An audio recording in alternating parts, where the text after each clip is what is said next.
ಕುರುಬ ಸಮುದಾಯದ ಮನಸ್ಸುಗಳು ಹೇಗಿದೆ ಅಂದರೆ, ನಮ್ಮ ಸಮುದಾಯದಿಂದ ಎಲ್ಲ ಸಮುದಾಯದವ್ರಿಗೂ ಒಂದು ಉಪಯೋಗ ಆಗುತ್ತೆ.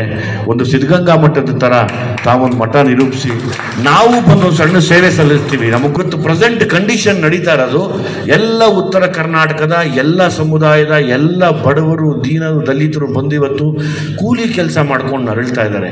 ಅವ್ರ ಮಕ್ಕಳ ಭವಿಷ್ಯನ ಯೋಚನೆ ಮಾಡೋಣ. ಅವ್ರಿಗೋಸ್ಕರ ಒಂದು ಹಾಸ್ಟೆಲ್ನ ಕಟ್ಟಿ ತಾವು ನಡೆಸಿದ್ರೆ ನಾವು ಬಂದು ಮುಂದೆ ನಿಂತ್ಕೋತೀವಿ ಅಂತ ಕೇಳ್ಕೊತೀನಿ. ಯಾರೊಮ್ಮೆ ಉತ್ತರ ಕರ್ನಾಟಕದಿಂದ ಬಂದಿರುವಂಥ ಎಲ್ಲ ಕೂಲಿ ಕೆಲಸದವ್ರಿಗೆ ಪರವಾಗಿ ನಿಂತು ಒಂದು ಶಾಲೆ ಕಟ್ಟಿಸ್ಕೊಡಿ. ಒಂದು ಸಿದ್ಧಗಂಗಾ ಮಠದಲ್ಲಿ ಹೆಂಗೆ ನಡೀತಿದ್ದು ಅದೇ ಥರ ಅದು ನಿಮ್ಮ ಕೈಯಲ್ಲಿ ಮಾತ್ರ ಸಾಧ್ಯ. ನನಗೆ ಗೊತ್ತು ಎಲ್ಲ ಸಮುದಾಯದವರು ಉತ್ತರ ಕರ್ನಾಟಕದಿಂದ ಬಂದು ಇವತ್ತು ಮತ್ತೊಮ್ಮೆ ಕೂಲಿ ಕೆಲಸ ಮಾಡ್ತಾ ಇದ್ದಾರೆ, ಮನೆ ಕಟ್ತಾ ಇದ್ದಾರೆ. ಇಲ್ಲಿ ಆ ಮನೆ ಕಟ್ತಾ ಇರೋ ಗಂಡ ಹೆಂಡತಿ ಮನೆಯಲ್ಲಿ ಮಕ್ಕಳು ಶಾಲೆಗೆ ಹೋಗ್ತಾ ಇಲ್ಲ. ದಯಮಾಡಿ ನಾವೆಲ್ಲ ಸೇರಿ ಒಂದು ಜಾಗ ತಗೊಂಡು ಒಂದು ಸಿದ್ಧಗಂಗಾ ಮಠದ ಥರ ನೀವೊಂದು ಮಠ ಓಪನ್ ಮಾಡಿ ಅಲ್ಲಿಂದ ಬರುವಂಥ ಯಾರು ಪಾಪ ಇಲ್ಲಿ ಬಂದು 500 ರೂಪಾಯಿ 600 ರೂಪಾಯಿಗೆ ಕೂಲಿ ಕೆಲಸ ಮಾಡ್ತಾ ಆ ಮಕ್ಕಳ ಭವಿಷ್ಯ ಮತ್ತು ಎಜುಕೇಷನ್ ಎರಡೂ ಹಾಳಾಗಿ ಹೋಗ್ತಾ ಇದೆ. ದಯಮಾಡಿ ತಾವೊಂದು ಅದನ್ನು ನಡೆಸ್ಕೊಟ್ರೆ, ಯತೀಂದ್ರ ಸರ್ ತಾವೂ ಇದ್ದೀರಾ, ಅಣ್ಣವರೇ ತಾವೂ ಇದ್ದೀರಾ, ನಮ್ಮ ಸಮುದಾಯದಿಂದ ಎಲ್ಲ ಸಮುದಾಯದವ್ರಿಗೂ ಒಂದು ಉಪಯೋಗ ಆಗುತ್ತೆ. ಒಂದು ಸಿದ್ಧಗಂಗಾ ಮಠದ ಥರ ತಾವೊಂದು ಮಠ ನಿರೂಪಿಸಿ ನಾವು ಬಂದು ಸಣ್ಣ ಸೇವೆ ಸಲ್ಲಿಸ್ತೀವಿ. ನಮಗೆ ಗೊತ್ತಿರೋದೇನೋ ಹೇಳ್ಕೊಡೋದಕ್ಕೆ. ಯಾಕಂದರೆ ಪ್ರತಿ ಸರಿ ನಾವು ನಮ್ಮ ಕ್ಷೇತ್ರ, ನಮ್ಮ ಅಭಿವೃದ್ಧಿ ಅಥವಾ ದಯಮಾಡಿ ನನಗೆ ಕ್ಷಮೆ ಇರಲಿ, ನನಗೆ ರಾಜಕೀಯದ ಬಗ್ಗೆ ಮಾತಾಡೋಕ್ಕೆ ಬರಲ್ಲ. ರಾಜಕೀಯ ಅಂದ ತಕ್ಷಣ ಹೌದು ಜನಗಳ ಸೇವೆ ಇರುತ್ತೆ, ಕೆಲವು ಸರ್ತಿ ಅದು ಮರೆತು ಕೂಡ ಹೋಗ್ಬೋದು. ಆದರೆ ನಮಗಿಲ್ಲದಿದ್ರೂ ಪರವಾಗಿಲ್ಲ, ಬೇರೆಯವರು ಚೆನ್ನಾಗಿರಬೇಕು ಅಂತ, ನಮ್ಮ ಜೊತೆಗೆ ಬೇರೆಯವ್ರನ್ನೂ ಕರ್ಕೊಂಡು ಹೋಗಬೇಕು, ಅವ್ರಿಗೂ ಸಹ ಶೋಷಿತ ವರ್ಗಗಳಿಗೂ ಸಹ ಅವ್ರಿಗೆ ನ್ಯಾಯ ಸಿಗಬೇಕು ಅಂತೇಳಿ ಬಯಸುವಂತಹ ಮನಸ್ಥಿತಿಗಳು ಇದು ಇತಿಹಾಸದಲ್ಲೂ ನಾವು ನೋಡಿದ್ದೇವೆ, ಇವತ್ತಿಗೂ ನಾವು ನೋಡ್ತಾ ಇದ್ದೇವೆ. 2 ಎಕ್ಸಾಂಪಲ್ ನಾವು ಕೊಡಬೇಕು ಅಂತಂದರೆ, ಒಂದು ಮಾಜಿ ಮುಖ್ಯಮಂತ್ರಿಗಳಾದಂತಹ ಸಿದ್ದರಾಮಯ್ಯನವರು. ಅವರು ನಮ್ಮ ಕುರುಬ ಸಮುದಾಯಕ್ಕಿಂತ ಬೇರೆ ಸಮುದಾಯಕ್ಕೆ ಅತಿ ಹೆಚ್ಚು ಅನುಕೂಲಗಳನ್ನು ಮಾಡಿಕೊಟ್ಟಂಥವರು, ಶೋಷಿತ ವರ್ಗಗಳಿಗೆ ನ್ಯಾಯ ಸಿಗಬೇಕು ಅಂತ ಹೋರಾಟ ಮಾಡಿದಂಥವ್ರು. ನೀವು ಅವರ ಆಡಳಿತ ಏನು ನಡೆಸಿದ್ರಲ್ಲ, 8 ವರ್ಷಗಳ ಕಾಲ ಶೋಷಿತ ಸಮುದಾಯಗಳಿಗೆ ಹಸಿದಿರುವಂತಹ ಹೊಟ್ಟೆಗಳಿಗೆ ಅನ್ನ ಕೊಡಬೇಕು ಅನ್ನೋ ವಿಚಾರದಲ್ಲಿ ಮಾತನಾಡ್ತಿದ್ರು ಹೊರತು, ಪ್ರಜಾಪ್ರಭುತ್ವ ಈ ಸಂವಿಧಾನದಲ್ಲಿ ಇರುವಂತಹ ಹಕ್ಕುಗಳನ್ನು ಎಲ್ಲರೂ ಶೋಷಿತ ವರ್ಗಗಳು ಅವರಿಗೆ ನ್ಯಾಯ ಸಿಗಬೇಕು, ಅವರಿಗೆ ತಲುಪಬೇಕು ಅಂತೇಳಿ ಹಲವಾರು ಕಾರ್ಯಕ್ರಮಗಳನ್ನು ಹಾಕ್ಕೊಳ್ತಾ ಬಂದರು. ಅದೇ ರೀತಿಯಾಗಿ ಕಳೆದ ತಿಂಗಳು ಕನಕ ಗುರುಪೀಠ ಕೇತುಹಳ್ಳಿ ಮಠದಲ್ಲಿ ನಡೆದಂತಹ ಕಾರ್ಯಕ್ರಮದಲ್ಲಿ ದುನಿಯಾ ವಿಜಯ್ ಅವರು ಭಾಗವಹಿಸಿದರು. ದುನಿಯಾ ವಿಜಯ್ ಅವರು ಅವರು ಮಾತನಾಡಿರುವಂತಹ ಮಾತುಗಳು, ಅವರು ಹೇಳ್ತಾರೆ, ಕುರುಬ ಸಮುದಾಯದ ಜಗದ್ಗುರುಗಳನ್ನು ಉದ್ದೇಶಿಸಿ ಅವರು ಮಾತನಾಡ್ತಾರೆ. ಗುರುಗಳೇ, ಈ ಸರ್ಕಾರ ಕೊಟ್ಟಿರುವಂತಹ ಜಮೀನಿನಲ್ಲಿ ಸಿದ್ಧಗಂಗಾ ಮಠದ ರೀತಿಯಲ್ಲೇ ಒಂದು ಮಠವನ್ನು ಸ್ಥಾಪನೆ ಮಾಡಿ, ಶಾಲೆಗಳನ್ನು ಸ್ಥಾಪನೆ ಮಾಡಿ, ಉತ್ತರ ಕರ್ನಾಟಕದಿಂದ ಬರುವಂತಹ ಏನು ವಲಸೆ ಬರುವಂತಹ ಮಕ್ಕಳಿಗೆ ಅನುಕೂಲವಾಗುವಂತಹ ಶಿಕ್ಷಣ ಸಂಸ್ಥೆಯನ್ನು ಮಾಡಿ, ಹಾಸ್ಟೆಲನ್ನು ಮಾಡಿ, ದಾಸೋಹ ಕೇಂದ್ರಗಳನ್ನು ಮಾಡಿ, ನಾನು ನಿಮ್ಮ ಜೊತೆಗಿರ್ತೇವೆ ಅಂತೇಳಿ ದುನಿಯಾ ವಿಜಯ್ ಅವರು ವೇದಿಕೆ ಮೇಲೆ ಹೇಳಿರುವಂತಹ ಮಾತುಗಳು. ಇಲ್ಲಿ ನಾವು ಅರ್ಥ ಮಾಡ್ಕೊಳ್ಬೇಕಾಗಿರೋದು ಏನಂದರೆ, ಕುರುಬರು ಬರೀ ಸ್ವಾರ್ಥಕ್ಕೆ ಮಾತ್ರ ಕೇಳೋರಲ್ಲ, ಮತ್ತೊಬ್ಬರ ಶ್ರೇಯಸ್ಸನ್ನು ಬಯಸುವಂಥವ್ರು. ನಾನು ಇಲ್ಲಿ 2 ವ್ಯಕ್ತಿಗಳ ಬಗ್ಗೆ ನಾನು ಉದಾಹರಣೆ ಕೊಟ್ಟೆ. ಒಂದು ಸಿದ್ದರಾಮಯ್ಯನವರು, ಮತ್ತೊಬ್ಬರು ದುನಿಯಾ ವಿಜಯ್ ಅವರು. ಈಗ ನಮ್ಮ ಕಾಗಿನೆಲೆ ಜಗದ್ಗುರುಗಳು ಸಹ ಕಾಗಿನೆಲೆ ಕನಕ ಗುರುಪೀಠ ಬರೀ ಕುರುಬರಿಗೆ ಮಾತ್ರ ಮಠ ಆಗಿಲ್ಲ. ಅದು ಶೋಷಿತ ವರ್ಗದವರು ಎಲ್ಲರನ್ನೂ ಕೂಡಿಸ್ಕೊಂಡು ಹೋಗುವಂತಹ ಮಠ.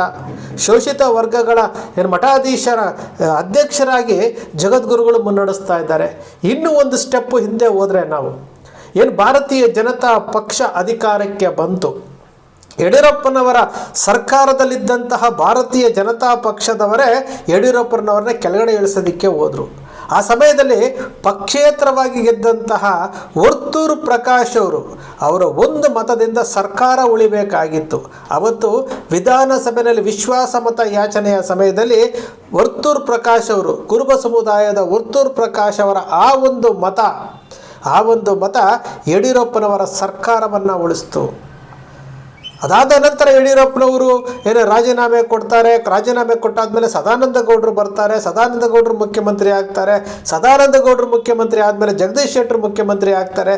ಇದೆಲ್ಲ ಬೆಳವಣಿಗೆಗಳು BJPಯ ಆಂತರಿಕ ಕಲಹಗಳಿಂದ ಆಗಿರುವಂಥದ್ದು.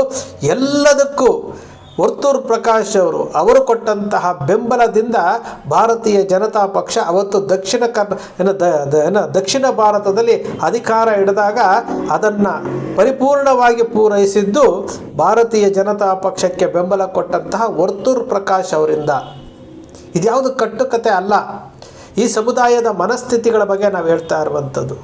ಅದಾದ ನಂತರ 2018ರಲ್ಲಿ ಸಮ್ಮಿಶ್ರ ಸರ್ಕಾರ ಬರುತ್ತೆ. 2019ರಲ್ಲಿ ಆಪರೇಷನ್ ಕಮಲ ಆಗುತ್ತೆ. ಆಪರೇಷನ್ ಕಮಲದ ಮೂಲಕ ಕುರುಬ ಸಮುದಾಯದಲ್ಲಿ ಗೆದ್ದಿದ್ದಂತಹ ಶಾಸಕರುಗಳು ಬೈರ್ತಿ ಬಸವರಾಜ್ ಇರ್ಬೋದು, H. ವಿಶ್ವನಾಥ್ ಇರ್ಬೋದು, R. ಶಂಕರ್ ಇರ್ಬೋದು, ಇವರು 3 ಜನನೂ ಸಹ ರಾಜೀನಾಮೆ ಕೊಟ್ಟು BJPಗೆ ಸಹಕಾರ ಕೊಡ್ತಾರೆ, ಸಪೋರ್ಟ್ ಕೊಡ್ತಾರೆ. ಅವಾಗಲೂ ಸಹ ಯಡಿಯೂರಪ್ಪನವರು ಮುಖ್ಯಮಂತ್ರಿ ಆಗ್ತಾರೆ. ಅದು ಮುಂದುವರೆದು ಬಸವರಾಜ ಬೊಮ್ಮಾಯಿ ಅವರು ಮುಖ್ಯಮಂತ್ರಿ ಆಗ್ತಾರೆ. ಇದು ಈ ಸಮುದಾಯದ ಇನ್ನೊಬ್ಬರಿಗೆ ಬಿಟ್ಟು ಕೊಡುವಂತಹ ಔದಾರ್ಯತೆ. ಮತ್ತೊಂದು ವಿಚಾರ, ವಿಜಯಶಂಕರ್ CH ವಿಜಯಶಂಕರ್ ಅವರೇ ಸತತವಾಗಿ ಆಗ್ತಾ ಇದ್ದಂಥ CH ವಿಜಯಶಂಕರ್ ಅವರು ಮೈಸೂರಿನಲ್ಲಿ 7,000 ಮತಗಳಿಂದ ಸೋತಿರ್ತಾರೆ ಕಳೆದ ಚುನಾವಣೆಯಲ್ಲಿ. ಆಗ ಭಾರತೀಯ ಜನತಾ ಪಕ್ಷ ಪತ್ರಕರ್ತ ಅಂತ ಹೇಳ್ಕೊಂಡಿದ್ದಂಥ ಒಬ್ಬ ಅಂಕಣಕಾರ ಪ್ರತಾಪ್ ಸಿಂಹನ ಕರ್ಕೊಂಡು ಬಂದು ಮೈಸೂರಿಗೆ ಅಭ್ಯರ್ಥಿಯನ್ನು ಮಾಡಿದಾಗ ವಿರೋಧ ಮಾಡಲಿಲ್ಲ. ಹಾಸನದಲ್ಲಿ ದೇವೇಗೌಡರ ವಿರುದ್ಧ ಸ್ಪರ್ಧೆ ಮಾಡುವಂದಾಗ ನಾನು ಸೋಲ್ತೀನಿ ಅಂತ ಗೊತ್ತಿದ್ರೂ ಸಹ ಅಲ್ಲಿ ಹೋಗಿ ಸ್ಪರ್ಧೆ ಮಾಡ್ತಾರೆ.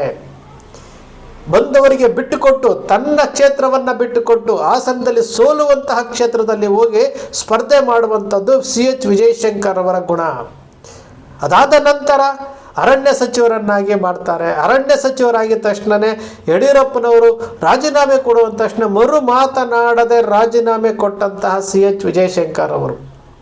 ಯಾಕೆ ವಿಚಾರಗಳನ್ನು ಪ್ರಸ್ತಾಪ ಮಾಡ್ತೀನಿ ಅಂದರೆ, ಕುರುಬ ಸಮುದಾಯ ಮುಗ್ಧ ಮನಸ್ಸುಗಳೇನಿದೆಯಲ್ಲ, ಈ ಮುಗ್ಧ ಮನಸ್ಸುಗಳು ಯಾವತ್ತಿಗೂ ಸಹ ಇನ್ನೊಬ್ಬರ ಕೇಡನ್ನು ಬಯಸೋರಲ್ಲ, ಇನ್ನೊಬ್ಬರಿಗೆ ಕೆಡಕನ್ನು ಬಯಸೋರಲ್ಲ. ಮೀಸಲಾತಿಯ ವಿಚಾರದಲ್ಲಿ ನಮಗಿಲ್ಲದ ಹೋದರೂ ಪರವಾಗಿಲ್ಲ, ಬೇರೆಯವರು ತಗೊಳ್ತಾ ಇದ್ದಾರಲ್ಲ ಅಂತೇಳಿ ತೃಪ್ತಿ ಪಡುವಂತಹ ಸಮುದಾಯ, ಕೈಗೆ ಬಂದದ್ದನ್ನು ಕಳ್ಕೊಂಡಿದ್ದಂತಹ ಸಮುದಾಯ. ಇವತ್ತು ದುನಿಯಾ ವಿಜಯವರು ಮಾತನಾಡಿರುವಂತಹ ಮಾತುಗಳಲ್ಲಿ ಸ್ಪಷ್ಟವಾಗಿದೆ. ಹಿಂದೆ ದುನಿಯಾ ವಿಜಯವರು ಕನಕ ಗುರುಪೀಠದ ಕಾರ್ಯಕ್ರಮದಲ್ಲಿ ಬಂದು ಮಾತನಾಡಿದರು, ನಾವು ಹಾಲು ಮತಸ್ಥರು, ಹಾಲಿನ ಮೇಲೆ ಪ್ರಮಾಣ ಮಾಡುವಂಥವ್ರು, ನಾವು ಯಾವತ್ತೂ ಸಹ ಇನ್ನೊಬ್ಬರಿಗೆ ದ್ರೋಹ ಮಾಡಲ್ಲ ಅಂತ ಹೇಳಿದ್ದಂಥದ್ದು ಸಹ ನಾವು ಇವತ್ತು ನೆನಪಿಸ್ಕೊಳ್ಬೇಕಾಗುತ್ತೆ. ಈ ಕಾರ್ಯಕ್ರಮದಲ್ಲೂ ಸಹ ಜಗದ್ಗುರುಗಳ ಆಹ್ವಾನದ ಮೇರೆಗೆ ಬಂದು ಕಂಪ್ಲೀಟ್ ಕಾರ್ಯಕ್ರಮದಲ್ಲಿ ಭಾಗವಹಿಸಿದ್ದು, ಆ ಕಾರ್ಯಕ್ರಮದಲ್ಲಿ ಶೋಷಿತ ವರ್ಗಗಳ ಬಡ ಗೂಳೆ ಬರುವಂತಹ ಉತ್ತರ ಕರ್ನಾಟಕದಿಂದ ಯಾದಗಿರಿ, ರಾಯಚೂರು, ಗುಲ್ಬರ್ಗ, ಕೊಪ್ಪಳ, ಈ ಕಡೆ ಬೆಂಗಳೂರಿಗೆ ಕೆಲಸಕ್ಕೆ ಬರುವಂತಹವರ ಮಕ್ಕಳ ಶಿಕ್ಷಣಕ್ಕೋಸ್ಕರವಾಗಿ ಎಲ್ಲ ಜಾತಿಯ ಎಲ್ಲ ಧರ್ಮದವರ ಮಕ್ಕಳಿಗೆಗೋಸ್ಕರವಾಗಿ ಶಿಕ್ಷಣ ಸಂಸ್ಥೆಯನ್ನು ಮಾಡಿ, ಗುರುಗಳೇ ನಿಮ್ಮ ಜೊತೆಯಲ್ಲಿ ನಾವಿರ್ತೇವೆ ಅಂತ ಹೇಳಿದ್ದಂತಹ ದುನಿಯಾ ವಿಜಯ್ ಅವರು. ನಾವು ಅದನ್ನೇ, ಇದು ಯಾವುದು ಸೃಷ್ಟಿ ಮಾಡುವಂಥದ್ದಲ್ಲ. ಚೆನ್ನಮ್ಮನವರ ಆಸ್ಥಾನದಲ್ಲಿ ಜವಾಬ್ದಾರಿ ತೆಗೆದುಕೊಂಡಂತಹ ಸಂಗೊಳ್ಳಿ ರಾಯಣ್ಣ ಆ ಸಂಸ್ಥಾನವನ್ನು ಉಳಿಸೋದಕ್ಕೆ, ಬ್ರಿಟಿಷರನ್ನು ಹೊಡೆದೋಡಿಸೋದಕ್ಕೆ ತನ್ನ ಜೀವವನ್ನೇ ಬಲಿ ಕೊಟ್ಟಂತಹ ಸಂಗೊಳ್ಳಿ ರಾಯಣ್ಣನ ವಂಶ ಇದು.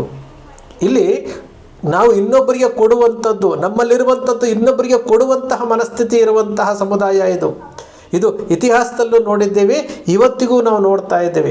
ಮತ್ತೊಬ್ಬರ ಶ್ರೇಯಸ್ಸನ್ನು ಬಯಸುವಂತಹ ಸಮುದಾಯ, ಅದರಲ್ಲೂ ನಮ್ಮವರು ಒಂದಷ್ಟು ಜನ ಇದ್ದಾರೆ, ಒಂದಷ್ಟು ಬೆರಳೆಣಿಕೆಯಷ್ಟು ಜನ ಅಲ್ಲಲ್ಲಿ ಇದ್ದಾರೆ. ಅವರಿಗೆ ಈ ಸಮುದಾಯದ ಮುಗ್ಧತೆಯನ್ನೇ ಬಂಡವಾಳ ಮಾಡ್ಕೊಳ್ತಾ ಇದ್ದಾರೆ, ಈ ಸಮುದಾಯದ ಹೆಸರನ್ನೇ ಬಂಡವಾಳ ಮಾಡ್ಕೊಳ್ತಾ ಇದ್ದಾರೆ, ಬಂಡವಾಳ ಮಾಡಿಕೊಂಡು ವೈಯಕ್ತಿಕ ಲಾಭ ಪಡ್ಕೊಳ್ತಾ ಇದ್ದಾರೆ.